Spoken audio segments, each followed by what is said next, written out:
अवाम की तवज्जो दूसरी जानिब करवाने हाइड्रा का इस्तेमाल। हिमायत सागर में वाक़ आनंद कन्वेंशन का इन्हदामी क्यों नहीं किया गया? बीआरएस लीडर बालका सुमन का हुकूमत से सवाल। साबिक़ा रुकन असम्बली व बीआरएस के लीडर बी सुमन ने चीफ मिनिस्टर रेवंत रेड्डी से मुतालबा किया कि वो असम्बली इलेक्शंस के मौके पर अवाम से किए गए वादों पर अमल आवारी करने के लिए इक़दाम करें। कांग्रेस हुकूमत पर इल्ज़ाम आयद किया कि वो अवाम की तवज्जो दूसरी जानिब मोड़ने के लिए हाइड्रा के ज़रिए इमारतों को मुनहदिम गिराया जा रहा है।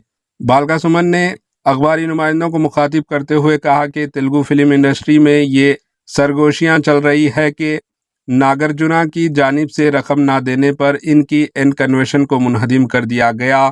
इन्होंने कहा कि हिमायत सागर में आनंद कन्वेंशन मौजूद है, हुकूमत ने इसको क्यों मुनहदिम नहीं किया है। इन्होंने कहा कि मादापुर में वाक़े सुन्नम तालाब की अर्जी पर मकानात तामीर किए जाने का इल्ज़ाम आयद करके हाइड्रा ने गरीब दलितों के मकानात मुनहदिम कर दिए थे।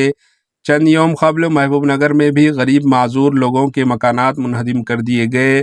इन्होंने कहा कि कांग्रेस के रुकन असम्बली जी विवेक का गंडीपेट तालाब के 18 एकड़ अर्जी पर फार्म हाउस और गल्फ कोर्स तामीर किया गया है। अब तक हुकूमत ने इन जायदादों को मुनहदिम क्यों नहीं किया है। इन्होंने कहा कि चीफ मिनिस्टर रेवंत रेड्डी पर इल्ज़ाम किया कि वो गरीबों के मकानात मुनहदिम करने के लिए बुलडोज़र का इस्तेमाल कर रहे हैं। अब तक इन्होंने जी विवेक के फार्म हाउस और गल्फ कोर्स को मुनहदिम करने के लिए इक़दामात नहीं किए हैं। Bureau report HN news. నాగార్జునది ఎన్ కన్వెన్షన్ కూలగొట్టిండు.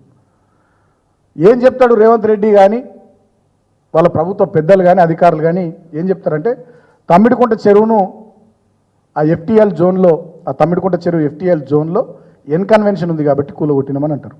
సరే ఓకే, ఎన్ కన్వెన్షన్ కూలగొట్టిరు. హిమాయత్ సాగర్ చెరువులో హిమాయత్ సాగర్కు సంబంధించినటువంటి చెరువులో ఎఫ్టీఎల్లో కాదు చెరువులోనే హిమాయత్ సాగర్లోనే ఆనంద కన్వెన్షన్ అనేటటువంటి కన్వెన్షన్ ఉంది. తమ్మిడికుంట చెరువులో ఎఫ్టీఎల్ జోన్లో బఫర్ జోన్లో ఉన్నటువంటి ఎన్ కన్వెన్షన్ కూలగొట్టిన ఈ మొగోడు ఈ సిపాయి హైదరాబాద్లోని చెరువుల్ని రక్షించే రక్షకుడు రేవంత్ రెడ్డి హిమాయత్ సాగర్ చెరువులో కట్టినటువంటి ఆనంద కన్వెన్షన్ ఎందుకు కూలగొట్టలేడు అంటే ఇండస్ట్రీలో నడుస్తున్నటువంటి టాక్ ఏంటంటే రేవంత్ రెడ్డి నాగార్జునను 400 కోట్లు అడిగిండట. రేవంత్ రెడ్డి నాగార్జునను 400 కోట్లు అడిగితే నాగార్జున ఈయనందుకు ఎన్ కన్వెన్షన్ కూలగొట్టిండు.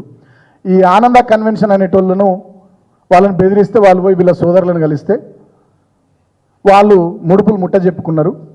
దాంతో ఆనంద కన్వెన్షన్ కొట్టలేరు. నేను ఇవాళ ఇంకో మాట అడుగుతున్నా. AHN न्यूज़ को लाइक करें, शेयर करें और सब्सक्राइब करना ना भूलें।